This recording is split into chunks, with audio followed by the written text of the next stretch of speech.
Inside Pelican Bay, America's most ruthless Supermax prison exposed. They call it the end of the line. A place where sunlight feels like a luxury and silence can drive a man insane.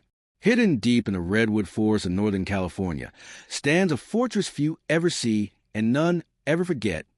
Pelican Bay State Prison. This isn't just a prison.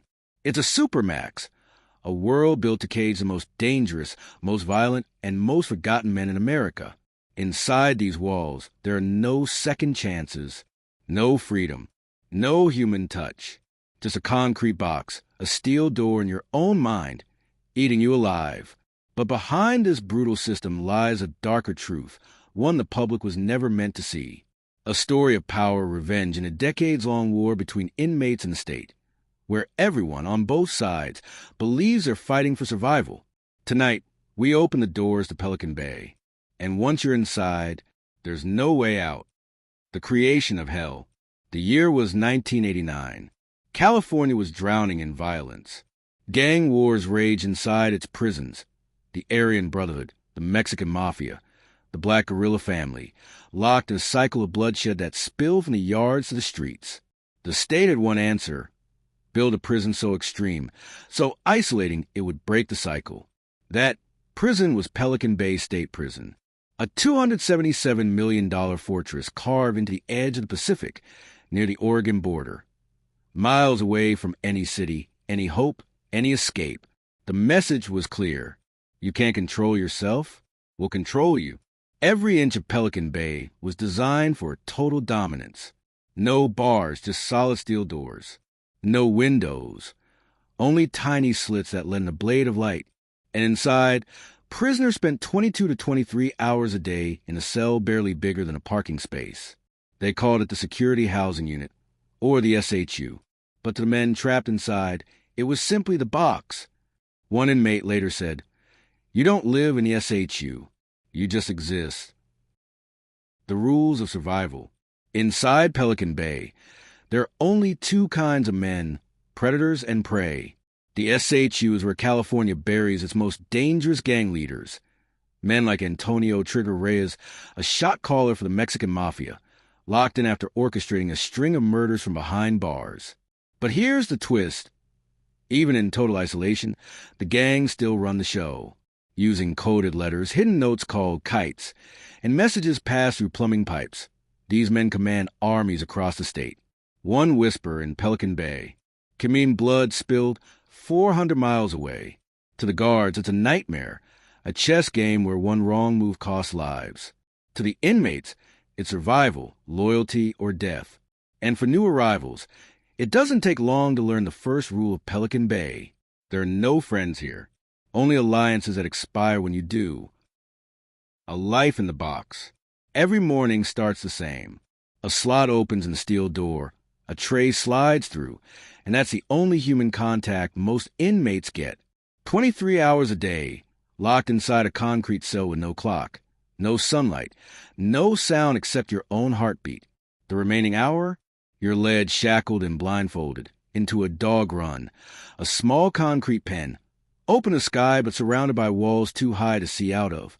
No grass, no view, no hope. Guards say it's about control. Inmates say it's psychological torture. Dr. Craig Haney, a psychologist who studied Pelican Bay inmates, once warned, the SHU doesn't just punish the body, it dismantles the mind. Men start talking to themselves. Some scream all night. Others go silent forever. One inmate wrote, "You start to forget what people look like. You start to forget what you look like. And yet, somehow, they keep surviving. Because even in hell, there are rules, loyalty, and power." The code of silence. To the guards, Pelican Bay was supposed to be control. But inside it became chaos, invisible, organized, unstoppable. The gang hierarchy thrived, using coded artwork, legal mail, even Bible verses to send orders. And the state solution? A brutal tactic called debriefing. If you want out of the SHU, you have to snitch. Tell the authorities everything about your gang. But that's a death sentence. Because once you debrief, you're marked for life. Some inmates risked it, desperate to escape the isolation. Others chose death instead. One former officer said, "Pelican Bay isn't about rehabilitation. It's about breaking people until they either crack or disappear." The rising resistance. By the early 2000s, the world outside began to take notice. Letters from inmates started reaching human rights lawyers and journalists. Stories of abuse, starvation, and sensory deprivation that sounded like something out of a war zone. In 2011, it exploded.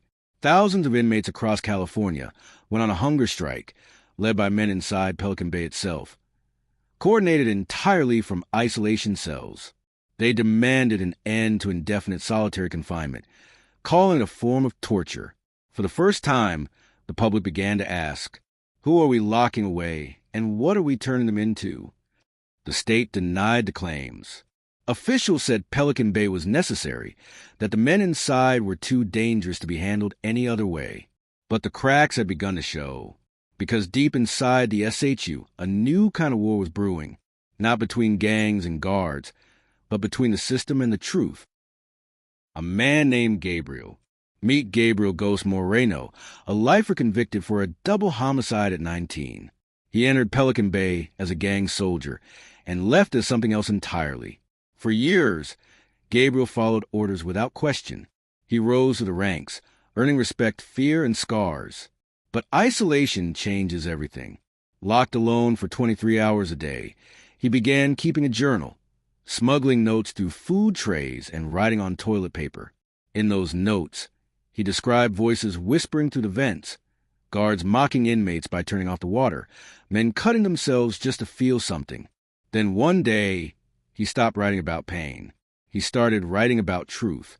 He began documenting everything. The hunger strikes, the punishments, the secret deals between guards and inmates. He wanted the world to see what Pelican Bay really was. A machine that breaks men and calls it justice. The price of exposure. Gabriel's notes made it to the outside. A journalist published them. Overnight, the name Pelican Bay became synonymous with American cruelty. The state called him a liar. The guards called him a traitor. And the gangs called him a dead man walking. Rumors spread. Someone inside had put a hit on him. Then one morning, guards found Gabriel unconscious in a cell. They said it was suicide. No one believed them. His writings vanished. But copies had already leaked, and what they revealed would change the prison system forever. The reckoning. In 2015, after years of pressure and lawsuits, California agreed to a historic settlement.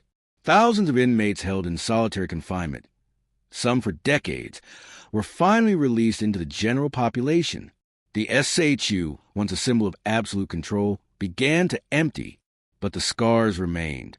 One former inmate said, "When they opened that door, I didn't know how to walk in a straight line. I didn't know how to talk. I didn't know how to be human." Pelican Bay didn't just change prisoners. It changed the people who worked there. Guards reported PTSD, nightmares, and suicides of their own, because in a place built on control, everyone becomes a prisoner. The last door. Today, Pelican Bay still stands, quiet, cold, watching. The SHU still exists, though fewer men remain inside. But the question echoes through its halls. How much isolation does it take to destroy a soul? Some call Pelican Bay a necessary evil, a fortress that keeps the monsters locked away. Others call it proof that the monsters might be us. Because once you've been locked in a box for 20 years, you don't ever really get out. Not in your mind, not in your dreams, not in your life. This is Pelican Bay Supermax, locked in for life. The mind games. Inside Pelican Bay, control isn't just physical, it's psychological. Every sound is part of the game. The sudden clank of a door, the heavy boots of a guard, the silence that follows. Inmates start to count those sounds, to know time by footsteps. Some claim they can feel when the guards are coming before they hear them. Others say they hear whispers, not from the living, but from men who never made it out. A former SHU prisoner, Marcus Slim Holloway, once said, "You stop fearing death. You start fearing the sound of your own heartbeat." Marcus was 22 when he entered Pelican Bay, sentenced for armed robbery and assault. By the time he got out, he was 40 and couldn't look another person in the eye. When asked what the worst part was, he didn't say the food. He didn't say the isolation. He said, "It's when you start forgetting words." The guards wore. But Pelican Bay doesn't just break inmates. It breaks guards too. Rookie officers arrive with the belief they're keeping monsters contained. But the longer they stay, the more the walls start to whisper to them too. Officer Daniel Reese, a correctional sergeant for 14 years, told a reporter, "You walk those tiers long enough, and the darkness starts staring back at you." Reese watched men lose their minds, some slowly, some overnight. One guard set himself on fire in the parking lot. Another never spoke again after witnessing a suicide inside the SHU. In Pelican Bay, the line between keeper and kept is razor thin, because to maintain control over monsters, you sometimes have to become one. The Secret Files. After Gabriel Moreno's mysterious death, whispers spread that he wasn't the only one collecting evidence. Hidden within the prison's mail system, investigators discovered coded letters, maps, and documents smuggled between inmates, revealing what they called the Shadow Network, a system where guards traded favors with gang leaders, smuggling in cigarettes, cell phones, even weapons, in exchange for protection or silence. One report found that at least 27 officers were under investigation for corruption. The deeper they dug, the more they realized Pelican Bay wasn't just a prison. It was a kingdom, ruled by fear and governed by whoever controlled the next violent outburst. Some of the letters hinted that Moreno's death wasn't a suicide, that it was punishment ordered not by inmates, but by someone in uniform. The coded tapes. Months later, a journalist received an unmarked package. Inside was a cassette tape labeled only, "The Bay 3 a.m." The audio began with the sound of dripping water. Then, faintly, a man's voice, gasping, whispering, They know about the files. I can't sleep. They're coming tonight." Investigators confirmed the voice belonged to Gabriel Moreno. The recording was dated less than 24 hours before his death.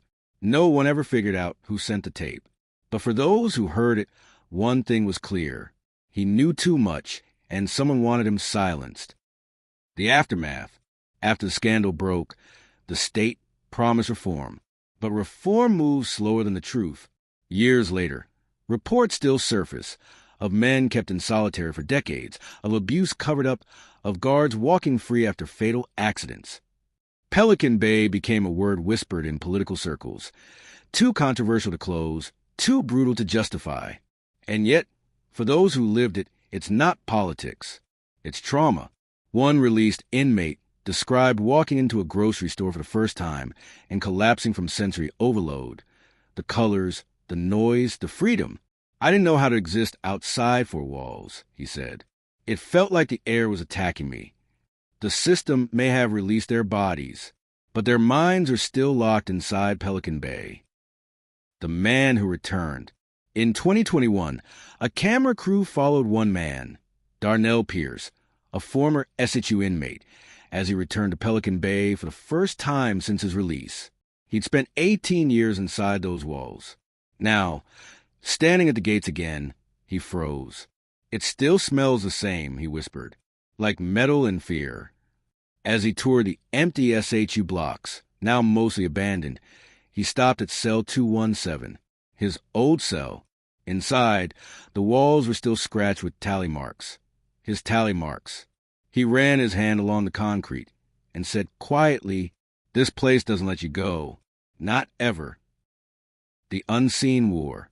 Even as the SHU population shrinks, Pelican Bay remains a battlefield. Gangs still maneuver for power. Corruption still whispers through the walls. And the system still hides its deepest secrets behind the phrase, for security reasons. But there's one truth that can't be hidden. Isolation breeds monsters.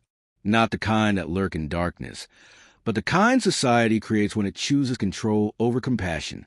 In 2023, human rights groups once again call for the full closure of Pelican Bay's isolation units.